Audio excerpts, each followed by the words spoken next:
Boa tarde. Estou aqui muito alegre por ter sido convidado pelo meu amigo Fabrício, pelo todo o pessoal da Educação Continuada, falar um pouco da minha experiência, né? Eu trabalhei muitos anos na emergência e a gente vai falar da prática do dia a dia, das emergências oncológicas, hematológicas. Bom, já me apresentei, sou enfermeira Elvira, né? E vou falar um pouco da emergência hematológica. Então, recapitulando para vocês, todos nós que estamos aqui, temos uma noção do componente sanguíneo. Então, o sangue ele é constituído por plasma, tá? E os elementos figurados. Então, plasma 55% e 45% os elementos figurados. Os elementos figurados é nesse que nós vamos trabalhar. Os leucócitos, as hemácias e as plaquetas. Cada elemento tem a sua função. E essa função vai nos ajudar a dar uma qualidade no cuidado desse paciente que vai ser admitido e que nós vamos atender. Então, primeiramente, sabemos o componente sanguíneo que é formado o sangue. Então, nós vamos saber como ler o hemograma. Tá? Então, nós vamos interpretar tudo que vem naquele exame. É importante que a enfermagem, a enfermeira que atua nessa linha, né, de frente, nos cuidados com nossos pacientes hematológicos, saiba exatamente como ler um hemograma. É importante isso. Eu fiz o bem para todos que eu atuei, gerenciei, e eu tive na cabeceira do paciente. Isso é importante para qualquer procedimento que formos realizar, como uma punção venosa, como ouvir a queixa daquele paciente, dar valor do que ele falar, porque o nosso paciente ele vai embora rápido se não for com uma qualidade nesse cuidado.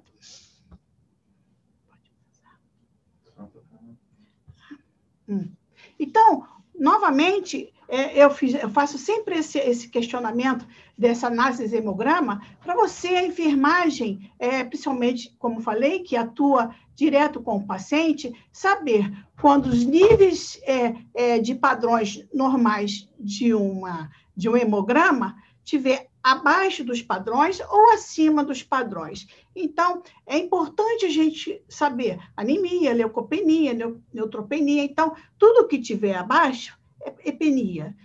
Eu falo sempre para meus alunos, sempre ponham isso na sua cabeça, porque é fácil de você interpretar, porque muitas das vezes nós recebemos o paciente, vem paciente leucopênico, eu trabalho, então vem assim, e a gente precisa ter uma noção. Eu fiz isso, sempre dou isso para os meus alunos, e eles sempre acompanham essas terminologias. Então, bisitopenia é quando você, dos dois elementos, diminuição das séries da sanguínea. Por exemplo, uma anemia, uma trombocitopenia, ou uma anemia mais leucopenia. Então, é a leitura dessa análise desse hemograma. Em pancitopenia, quando é definida dessas três linhagens, há uma baixa ou uma alteração nessas três imagens, no sangue, no hemograma, e você vai reler e ver. Então, é importante essa análise desse hemograma. E aí, você interpretou o hemograma. E agora? Você que é enfermeira, que está recebendo esse paciente, nossos pacientes oncológicos, hematológicos. Então, é uma anemia? É uma leucocitose? É uma leucopenia? Então, é importante, novamente, a interpretação, a leitura e a análise do hemograma. E aqui eu separei, dei uma separada de 3 tipos de patologia que nós trabalhamos aqui, cada um com as hemácias, com os leucócitos e com a parte de plaqueta. Então, a anemia falciforme é o maior número de pacientes que nós temos aqui não oncológico. Tá? A leucemia são dos glóbulos brancos, né? Nós acompanhamos pacientes aqui no Hemorrio, e a púrpura, que também ele não é oncológico, mas participa da parte da coagulação. Muito bem, ontem, quem quem acompanhou desde ontem, a Sônia Saragossa falou muito da parte de distúrbio de coagulação. Então, é importante que a gente saiba que vai mexer com todos esses nossos pacientes, tá? E aonde vocês atuam, no Hemocentro, em qualquer área de emergência.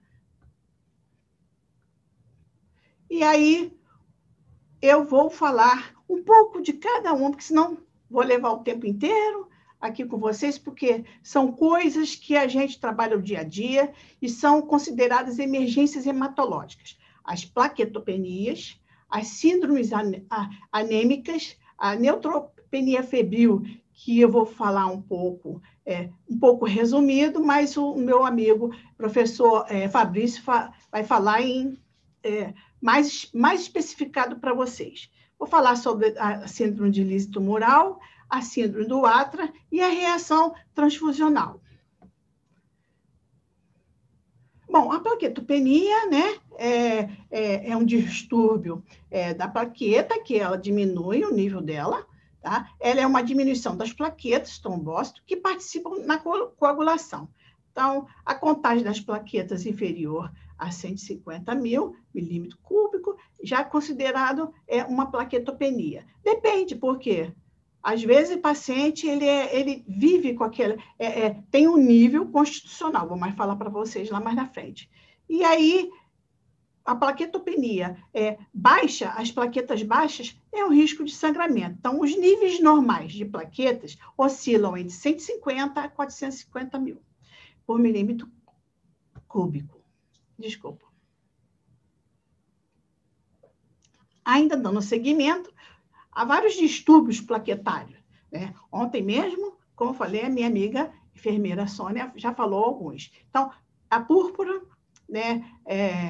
Púrpura trombocitopênica idiopática, a púrpura trombocitopênica trombótica, a púrpura Schollen, não sei nem se eu falei o nome direito, mas dá mais em criança, tá?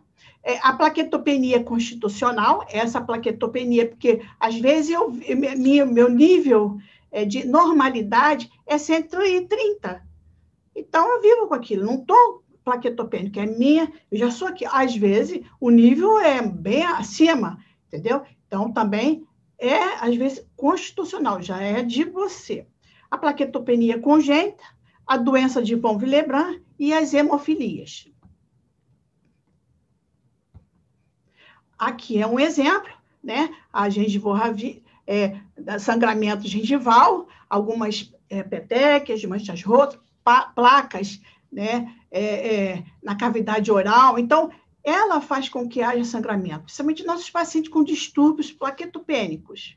Né? Esse é um exemplo que, às vezes, já recebi muitos pacientes com distúrbio de plaquetopenia, porém, ele me coloca um brinco, um piercing, fica desse tamanho, os hemofílicos, botam na língua, no nariz. Então, é muito difícil, às vezes, com doença de von Willebrand, que sangram e vai descobrir em pouco tempo. Então, é importante você conseguir visualizar. Então, nós vamos falar do diagnóstico, né? Da plaquetopenia potencial de lesão, pode ser, hemorragias relacionadas à trombocitopenia, e a nossa intervenção é avaliar sinais e sintomas de sangramentos leves e graves, proceder transfusões de concentrado quando prescrito, tá? Às vezes não há necessidade, você vai hidratar esse paciente bem, tem que ter avaliação do médico, é importante a comunicação entre equipes, né? Monitorizar hemograma, as plaquetas e o hematócrito, principalmente, evitar procedimentos invasivos, como eu falei, você vai fazer em relação à vacina, você tem que saber como está a sua plaqueta para você poder administrar, fazer intramuscular. Então, observar sangramento, que faz uso de heparina, é importante, proporcionar um ambiente seguro, calmo. A hidratação é importantíssima, não remover aqueles coágulos, não usar aparelho de barbear e nem retirar a cutícula. Precisa ser uma avaliação. Muitas das vezes, vai fazer um exame de punção lombar, a gente verifica como está o nível de plaqueta daquele paciente, porque ele pode sangrar durante o exame. Então, é importante a gente saber a leitura do exame. A higiene oral também é importante, não forçar com cédulas, machucar. Você vai encaminhar também o paciente para uma avaliação na odonto, que é importante, essa avaliação para verificar o que está acontecendo, se é problema de canal, alguma coisa. Nossos pacientes são acompanhados aqui no Hemorrio e é feita essa avaliação pelos nossos odontos. E exame físico, observar nível de consciência e queixas de cefaleia. Outra emergência hematológica que nós consideramos é a síndrome anêmica. Então, a síndrome anêmica é a destruição do concentrado de hemoglobina no sangue ou da concentração de hemácia por unidade ou volume. Ela pode ser por vários motivos. Pode ser por destruição das células das hemácias, pode ser por perda, pode ser por déficit de não produção. Destruição, uma anemia hemolítica autoimune, por perda, sangramento crônico, sangramento agudo, e déficit de não produção, pode ser uma leucemia. Então, ela, às vezes, a anemia ela é secundária a uma doença base. Então, é importante a gente saber e conversar, fazer um exame mais detalhado desse paciente. Aqui embaixo tem os níveis normais, tá? Do homem, adulto, da mulher. Então, 12, 13, 11, mulher grávidas e crianças de 6 meses e 6 anos. Aqui também, para ilustrar, tipo de sinais e sintomas, além desse, tem a taquicardia, da anemia, né? Tem cansaço, fraqueza, dores em membros inferiores. Então, nossos pacientes que têm anemia falciforme, que eles apresentam muito, nossos bebezinhos, dactilite, né, os edemas, pés e mãos, né, tem aqui a síndrome de Pulmovison, tem as icterícias, a boqueira, essa daquelite, que fica o desânimo, o cansaço, né, que a gente fica com aquela vontade de fazer e não consegue. Aí você já vai falar, não é anemia, não? A gente já faz isso em casa, né? Então, é muito importante, além dos sinais e sintomas, a verificação dos exames. Então, o diagnóstico pode ser fadiga relacionada com a redução da hemoglobina e capacidade do transporte de oxigênio no sangue, porque a função das nossas células, das hemácias, carregar oxigênio para os órgãos importantes do nosso organismo. Nutrição desequilibrada, menos que as necessidades corporais, né? Então, esse déficit de ferro.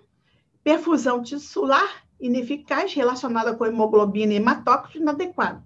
E manutenção ineficaz da saúde. Muitas das vezes o estresse também pode levar cansaço, fraqueza.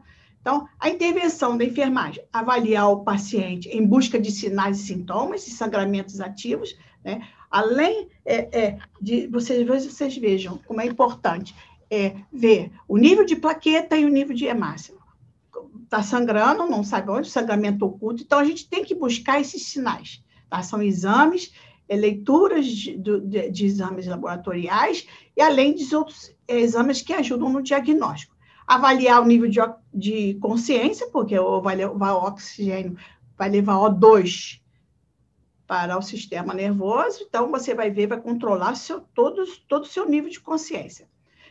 Proceder transfusão de concentrado quando for solicitado, administrar suplementos férricos ou eritropoetina quando prescrito. Na anemia ferropriva, reposição de ferro oral ou intravenosa e orientações nutricionais. Nessa reposição, você muitas das vezes Noripurum, às vezes VO ou injetável, e aí essa medicação é uma medicação especial, então ela precisa de cuidados para ser administrada. E incentivar períodos de sono e repouso, né? Nada como um sono e repouso para acalmar, para poder o organismo se recompor. Outra emergência, esse que meu amigo vai falar, Fabrício, é neutropenia febril. É o nosso, vamos dizer, é um agravamento observado durante o tratamento quimioterápico. Em alguns casos, de acordo com os quimioterápicos utilizados, o paciente pode evoluir para óbito. Então, é muito importante que a equipe atuante no setor de emergência, recebendo os pacientes, ele tem que ter conhecimento disso. Então, o risco é relacionado à virulência do patógeno, tá? Então, ela pode ser leve, moderada, grave. Então, é importante a gente poder evoluir. Esse paciente, em 24 horas, pode levar a sepse e a óbito. O Fabrício ele vai especificar mais para vocês. Então, essa avaliação, a gente vai fazer um exame físico, né? Pele, mucosa, seios nasais, região perineal e o próprio catéter, que a maioria em criança. Tá? Então, a maioria usam catéter. A gente já pega como ele são novos, de tratamento, virgens, então a gente já começa a ver a possibilidade de catéter, da inserção de catéter para não traumatizar a criança. Então, os exames laboratoriais é importante, o hemograma, o leucograma, ureia, creatinina, hemocultura, a gente fazer também, a enfermagem também, ela acolher a hemocultura nos 2 sítios diferentes, tá? Somente sítios de cultura de acordo com os sintomas, e exames de imagem, raio-x digitórico, a critério do médico que vai prescrever. É importante nós, enfermeiros, que atuamos nesse atendimento dessas emergências. Então, é importante conscientização da equipe e do familiar, somente as crianças. Então, a gente vai orientar da coleta de hemocultura, sempre fala importante, a aferição dos sinais vitais é importante, principalmente febre a maior do que 38 graus, tá? Celsius, por 1 hora ou 2 episódios. Aí já tem que comunicar ao médico, vamos já entrar com um antibiótico e vamos já cuidar dos nossos pimpolhinhos que não podemos deixar acontecer nada com eles. Então, início imediato da medicação. Então, continuando a orientação, quando ele vai para casa, né, após o ciclo de quimioterapia, então, vamos orientar os pais, os familiares, os cuidadores que estão junto do paciente, que procure o hospital em caso de febre, igual superior acima de 37,8. É um alerta para infecção, né? Após a quimioterapia, a imunidade abaixa, né? Tanto da criança quanto do adulto. Então, a gente orienta deu febre, por favor, retorne. Não deixe para não pode vir. Aí as coisas vão complicar. Então, ela é considerada uma emergência oncológica e aí hematológica. Em hipótese alguma, deve-se ficar em casa com febre. Pintas ou manchas avermelhadas na pele se surgir, sangramentos, palidez e cansaço dos pequenos esforços. Então, é importante que tenham que retornar ao hospital e comunicar o médico que acompanha esse nosso paciente. Outra emergência, como eu falei com vocês, é a síndrome lisitomural. É uma emergência mais comum em tumores oncológicos. É um distúrbio metabólico agudo, decorrente principalmente das liberações de ácido nucleico e íons intracelulares para um compartimento extracelular. Então, vocês vejam na figura ao lado que houve um distúrbio e eles começam a liberar, né? Liberar os ácidos nucleicos, liberam. Então, isso vai ocasionar problema e pode haver lesão nos tecidos, somente lesão renal. Então, ele pode ocasionar hipofosfatemia, hipocalcemia, acidose, hiperuricemia e hipercalcemia. Então, é importante nós saber, pegamos o exame, novamente, friso bem. Então, gente, vocês vão me ouvir até o final, que é importante saber avaliar o exame, tá? Para os nossos pacientes hematológicos. Então, a gente vai ter que ver qual é a causa. Foi espontâneo? Ou após o início do tratamento com quimioterapia, o antineoplásico. Então, o médico vai avaliar e nós vamos observar as manifestações clínicas desse. Lesão renal, convulsão, morte súbita, né, que não tratada, né? Muitos deles reclamam que tem cãibra pela perda, né, potássio. Então, o quadro clínico, dando continuidade ao quadro clínico, aparência de sonolência, cansaço, às vezes umas convulsões tônicas rápidas, que às vezes não conseguimos observar muito, tá? Então, elas são pequenas. Câimbras musculares, como eu falei, os sintomas ocorrem geralmente de 48 a 72 horas após a quimioterapia, então é importante observar isso. Dor e distensão abdominal. Tratamento, o halopurinol, tá? Porque ele vai tentar equilibrar o ácido úrico dele, A hidratação é importantíssima, observação da enfermagem na atenção à diurese, às vezes hemodiálise, após a avaliação, né, necessidade, hemodiálise se não normalizar a fosfatemia, ou manifestações cardíacas. Então, é uma síndrome que tem que ser observada com cuidado e sempre, tantos exames que esse paciente tem, mas tem, porque tem que ver, muda de uma hora, muda de manhã é um resultado, à tarde o órgão. Então, nós somos uma máquina. O organismo funciona como uma máquina. Então, nosso sangue é uma máquina. Enquanto ele estiver produzindo, você vai ver que o resultado de manhã não está batendo com o da noite. Então, é importante a avaliação do nosso hemograma. Ainda com outra emergência que nós temos também, é a síndrome do Atra. Atra é um medicamento, ácido altrans-retinóico, o Atra. Até minha língua enrola para falar esse nome, mas ele é usado no tratamento junto com quimioterapia, principalmente nas leucemias, né? Subtipos LM3. Tá? Ocorre de 15% a 26% dos pacientes tratados com Atra, e geralmente ocorre de 10 a 15 dias após o início do tratamento com o medicamento, devido à adesão de células neoplásicas diferenciadas ao endotélio pulmonar. Então, aumenta o índice de remissão e diminui o índice de recaída. Então, essa síndrome consiste basicamente em febre, ganho de peso, insuficiência respiratória, infiltrado pulmonar, derrame pleural ou pericárdio, ou hipotensão ou insuficiência renal. Então, o diagnóstico é clínico, né? E sempre fazendo acompanhamentos laboratoriais. Esse início 10 dias após o uso de Atra. Então, ele vai aparecer esses sintomas depois desse período, mais ou menos. O tratamento é dexametasona, 2 vezes ao dia, por no mínimo de 3 dias. Então, a gente também tem segurança do paciente em relação ao uso de medicamento com segurança. E ele depois deve fazer o exame, porque vai sobrecarregar também a parte renal do paciente. Outra importante emergência, principalmente aqui nós do Hemocentro, são as reações transfusionais. São eventos adversos, imediatos ou tardios, que podem ocorrer durante ou após os procedimentos transfusionais. Então, a equipe de transfusão, ela trabalha já com esse olhar diferenciado.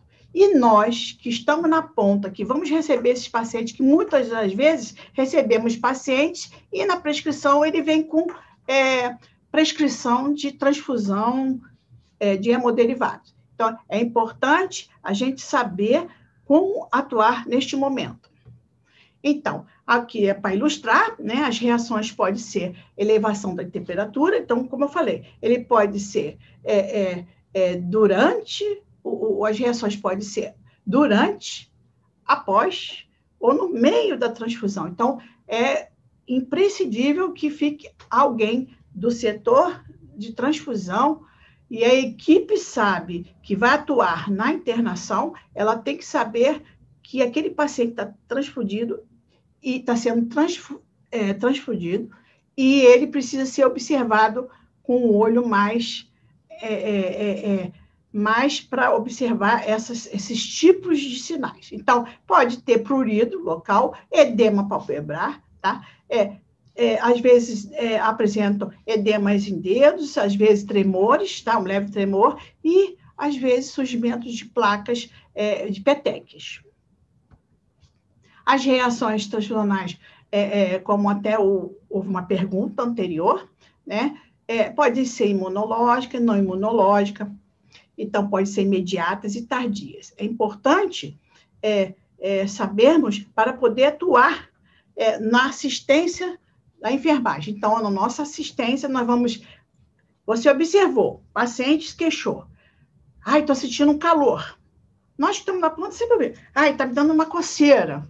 Aí você já observa. Então, vamos interromper imediatamente, tá? E manter o acesso com uma solução sorofisiológica. Não reinstalar. tá? Conferir as identidades, né? Fazer um check-up, como é o checklist, que se foi certo, a bolsa, o receptor. Sinais vitais, é importante para ver como é que tá os parâmetros daquela paciente. Notificar o serviço de hemoterapia, acionar imediatamente a equipe médica, né? E retornar após ordem médica. Só podemos retornar a transfusão depois da avaliação da equipe médica e do serviço de hemoterapia. É importante, às vezes, a necessidade de administrar o medicamento quando prescrito, para evitar aquele processo de reação que está dando, que o paciente está apresentando. E devido à pandemia, né, eu não posso deixar de falar. É fundamental que os profissionais de saúde estejam atentos. Principalmente nós estamos em frente. Nós estamos recebendo o paciente, tanto na triagem quanto na emergência. É importante que nós estejamos atentos aos pacientes que apresentem sinais e sintomas de doenças respiratórias ou sintomas gripais. Nossos pacientes são imunodeprimidos, né? Nossos pacientes fazem uso de quimioterapia. Nossos pacientes, eles fazem uso de alguns medicamentos que abaixam a imunidade dele. Então, é importante a nossa avaliação desses pacientes. Então, que apresentam sinais e sintomas de doença respiratória ou sintomas gripais. Eles devem ser direcionados à área específica do serviço de saúde para avaliação médica, conforme os protocolos locais, a abordagem inicial dos pacientes com suspeita de COVID. Cada unidade tem seus protocolos de como atender esse paciente. Então, nós, enfermeiros, nós somos a barreira, tá? Então, nossa barreira é a comunicação. Então, nós vamos comunicar, a interação com todos é importante, tanto com o paciente que vai ser atendido, e quanto o paciente, e quanto nossos funcionários. Então, é importante a comunicação, a relação entre paciente e equipe. Paciente é uma precaução, não posso deixar de trazer para vocês, né? Nossos pacientes são oncológicos, transplantados e alguns imunossuprimidos. Então, a vacinação somente será realizada com autorização do médico que acompanha este paciente. Ele não está proibido ele não vai poder tomar. Pode, somente com autorização e prescrição do médico, tá? Doenças agudas febris, moderadas ou graves, recomenda-se o adiamento da vacinação até a resolução do quadro, com o intuito de não se atribuir a vacinas a manifestações da doença. Pacientes que fazem uso de imunoglobulina humana, nós temos pacientes que fazem. Então, eles devem ser vacinados com pelo menos 1 mês de intervalo entre a administração da imunoglobulina e a vacina, de forma a não interferir na resposta imunológica. Então, é importante o médico, a equipe, a comunicação entre a equipe, paciente e a equipe multidisciplinar, a equipe de setor. É importante essa comunicação para podermos saber como atuar com nossos pacientes, tá? Então, essa pandemia veio, a gente não sabe quando vai acabar, mas a vacina é importante e nossos pacientes são hematológicos. Então, é importante a gente ter essas orientações fixas com a gente. Então, em relação, não posso deixar de falar da hemoterapia, né? Nosso amigo falou muito bem, mas eu, como faço enfermeira de porta de entrada, alguém me pergunta e eu respondo. Então, doação de sangue e componentes à inaptidão temporária. Quem faz uso de Sinovac e Butantan é 48 horas. Então, ele tomou a vacina, após 48 horas, se ele quiser doar, ele pode. Bom que nossos bancos de sangue precisam, né? AstraZeneca, 7 dias após cada dose, tá? Os intervalos. Então, tomou agora, daqui a 3 meses toma, então, tomou hoje, então conta 7 dias, ele pode doar. Aí, daqui a 3 meses, tomou, se ele quiser doar, entendeu?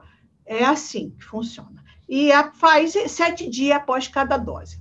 Então, aqui eu deixo a referência da nota técnica, tá, da Anvisa para vocês, em caso da administração, em relação à vacina, por causa dos nossos pacientes, né, hematológicos. E aqui eu deixo normas técnicas, nota técnica OFEM, é importante a gente atuar tanto na pandemia, porque nós estamos na pandemia, agora está de um pouquinho, mas se houver aglomeração, vai voltar daqui a 14 dias, começa tudo de novo. Então, é importante distanciamento, lavagem das mãos, as medidas preventivas em casos de espera, distanciamento de 1,5 metro a 2 metros. Então, aqui tem umas referências, eu vou deixar aqui com vocês, tá? E eu agradeço muito, tá? O convite que foi feito, não sei se já acabou, ainda tem tempo ainda. Então, eu agradeço muito para vocês, agradeço a equipe, de Centro, sempre trabalhamos juntos. Então, a adequada investigação e interpretação do hemograma auxiliam a realização dos tratamentos corretos, que permite melhorar as condições clínicas para os nossos pacientes, assim como aumentar a sua sobrevida. Eu agradeço, fica meu e-mail de contato, quem tiver alguma dúvida, vou ficar aqui à disposição, esperando, se tiverem dúvida, né, para responder para vocês. Tá bom? Muito obrigado. Estou feliz por estar aqui. Viu, Zaira? Muito obrigado pela essa mesa muito bonita. Espero que eu tenha contribuído com vocês.